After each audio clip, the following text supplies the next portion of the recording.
Hello guys, today we continue with the economic systems, free economy, planned economy and mixed economy. The free economy stroke enterprise. Yeah. The free market system is where the decision about what is produced is the outcome of millions of separate individual decision made by consumers, producers and owners of productive services. The decision reflect private preferences and interests. For the free enterprise to operate, there must be a price system mechanism. The price is the situation where vital economic decisions in the economy are reached through the working of the market price. Thus, everything, houses, labor, food, land, etc., come to have its market price, and it is through the working of the market prices that the what, how, and for whom decisions are taken. Consumers are said to exercise this power by bidding up the prices of the goods they want most, and supplies following the lure of higher prices and profits produce of more of the goods. Features of the free market system. Roman 1, ownership of means of production, which means individuals are free to own the means of production, i.e. land, capital, and enjoy income from them in form of rent, interest, and profit. Roman 2, freedom of choice and enterprise, which is entrepreneurs are free to invest in businesses of their choice, produce any product of their choice.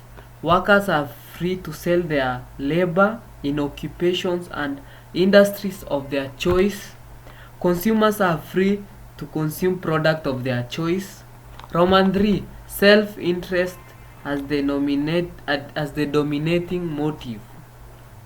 Firms aim at maximizing their efforts. Workers aim at maximizing their wages. Landowners aim at maximizing their return from the land, and consumer at maximizing their satisfaction. Roman 4, competition.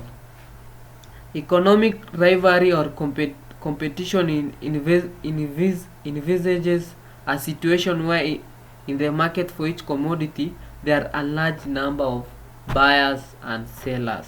It is the forces of total demand and total supply which determine the market price, and each participant, whether buyer or seller, must take the prices as given, since it is beyond his or her influence of control. Roman 5, reliance on the price mechanism. Price mechanism is where the prices are determined on the market by supply and demand, and consumers base their expenditure plans and producers their production plans on market prices. Roman 6, limited role of government.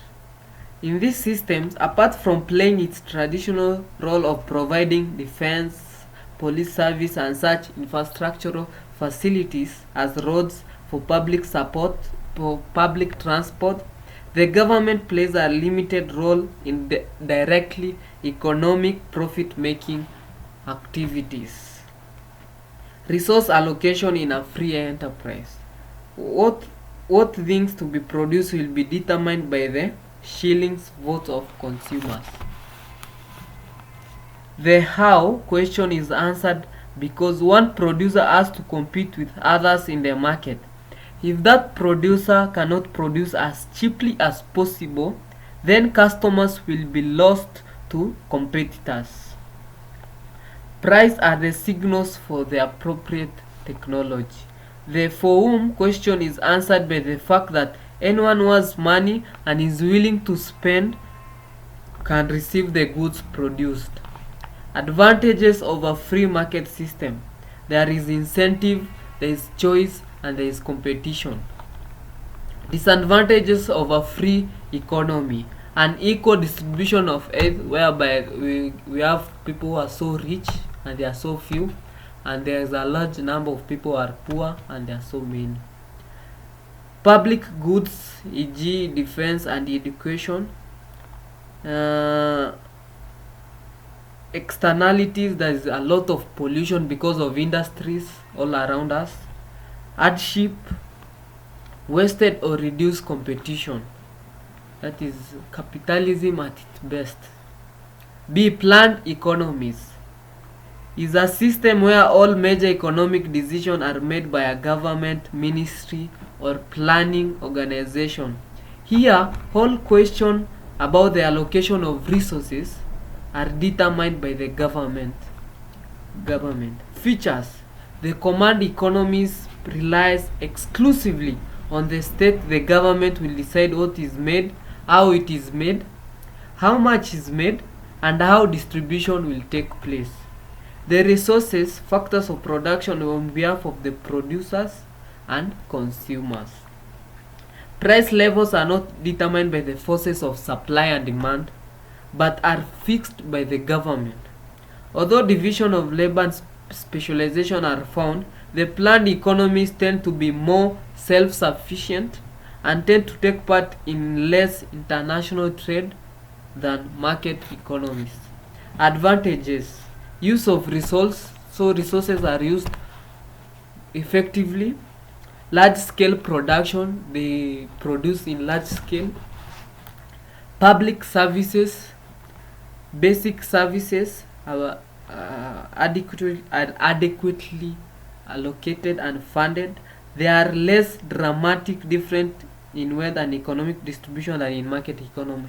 Here the people are all there is equal distribution of resources, so all the people are in the same bracket. There is no ultra rich or ultra poor. Disadvantages: lack of choice of product because it is only one product which is being produced. There is no competition. Little incentive to produce competition. Centralized control: it is being controlled by being controlled from one point, which means there will be a lot of corruption and government bureaucracy. The mixed economy: there are no economies in the world which are entirely market or planned. All will contain elements of both systems. The degree of mix in any one economy is the result of a complex interaction of cultural, historical, and political factors. Features: elements of both market and planned economies. The government operates and controls the public sector, which is health, e.g. health, education. The private sector is largely governed by the force of mechanism and market forces, although in practice it is also controlled by various regulations and laws. Some services may be subsidized, provided at a loss but kept for the benefit of the society. In general, education, sana education. The private sector is regulated. Advantages: necessary services are provided in a true market economy. There is a lot of incentive, subsidization takes place. There is a lot of competition in the private sector. Disadvantages: large monopolies can still exist in the private sector, and so competition does not really take place. This certainly is evident in our economy. There is likely to be a lot of bureaucracy and red tape due to the existence of a public sector. Yeah, true. A lot of bureaucracy. You can't process things fast, especially through the public sector. Specialization and exchange. Specialization. The economy of mass production upon which modern standards of living are based would not be possible if production took place in a self-sufficient farm households or regions. As such, many society and individuals specialize or concentrate on only one activity or type of production. Division of labor and specialization. Division of labor refers to a situation in which production processes is split into very large number of individuals' operation, and each operation is the special task of one worker. The worker then specializes on one activity. Four distinct stages can be distinguished in the development of division of labor and specialization, which is specialization by craft, specialization by process, regional specialization, international division of labor. Advantages of division of labor: there is greater skill of worker. The worker has a greater skill level because of doing one thing repeatedly. Saving of time. When the worker does things repeatedly, he becomes more efficient, more experienced, and he can save a lot on time. Employment of specialists. That's mean the people who are specialized, they get employed. Use of machinery. There is a lot of machine being used, and less fatigue, and people don't get tired easily. There is less fatigue, and they work faster with they work a lot. They work faster within less time. Disadvantages: monotony. There is a lot of boredom. Decline of craftsmanship. True. Greater risk of unemployment in case that skill is not needed anymore, where the case the industries get shut down like the COVID time. Then there's a lot of unemployment there's a lot of risk of unemployment. Increased interdependency. There's a lot of, you depend on each other a lot, because there's someone from finance, someone from procurement, someone from marketing. You all need each other to make the organization successful. That is specialization. You depend on each other, and there is a lot of decisions need to be made. So that is a disadvantage. Exchange. When society or individuals specialize, they are likely to produce a flood of surplus goods. They are thus bound to exchange this surplus for what they don't produce. So let's say country X produce a lot of wheat products and country Y produce a lot of meat. So if there is surplus of wheat in country X, then they trade it for meat from country Y, where there is also a surplus of meat. So in that case, there is exchange of products. So country X gets meat, country Y gets wheat. So that is an exchange of surplus. That is also trade. International trade. Rationality. One of the most important assumptions in economics, and on which much economic theory is based, is the rationality of human behavior. In order to make prediction about human behavior, economists assume that human behavior is rational and that consumers and producers act rationally, e.g., what they will decide to buy or produce at any given price. So this talks about how human beings are rational, especially when if money is tight, they tend to spend less on goods and save.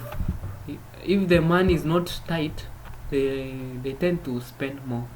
Same case to producers. They produce more on low. Today niko sorry. So we will tutaachia hapa leo. Kindly subscribe, like and comment.